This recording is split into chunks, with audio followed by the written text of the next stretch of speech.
morning, people. Welcome back to F Politics. I almost have no words, because it's no secret that a huge part of my job is criticizing politicians, and often that will involve me saying or implying that a politician is simply the wrong person for that job because of their views, the things they've said, things they've done. And I know that at some point I've definitely used the analogy, that's like putting Chris Brown in charge of a women's shelter. Well, today we have this. Ex-Reform Party MP Rupert Lowe, who was kicked out of the Reform Party because of accusations of sexist abuse, celebrating that the rape gang inquiry that he set up is going to have James McMurdock on the panel. James McMurdock, the man who was convicted of assaulting his girlfriend by kicking her repeatedly while she lay on the ground. Knowingly putting a man who has been convicted of beating a woman in charge of what is effectively women's safety proves beyond reasonable doubt that when the Reform Party types talk about grooming gangs or rape gangs, it is not about women's safety. Just last week, Rupert Lowe went out of his way to tweet that he hasn't watched the Netflix show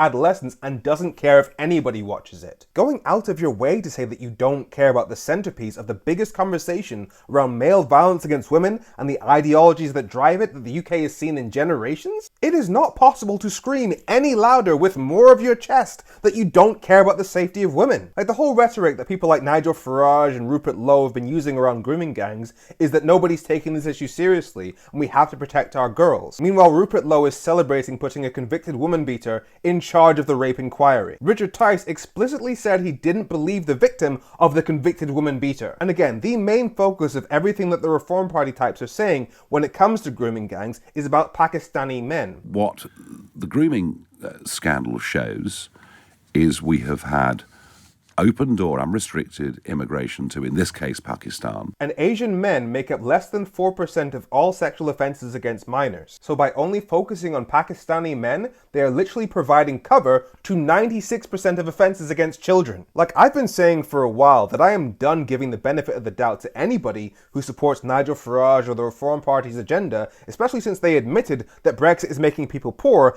and that if they were in charge, they'd make it even worse. Because this stuff is simply too obvious now. They are putting a convicted woman beater in charge of women's safety. If you are willing to support them, you are scum. I'm Femi. Make sure you follow F Politics so politics doesn't F you. Have a great week.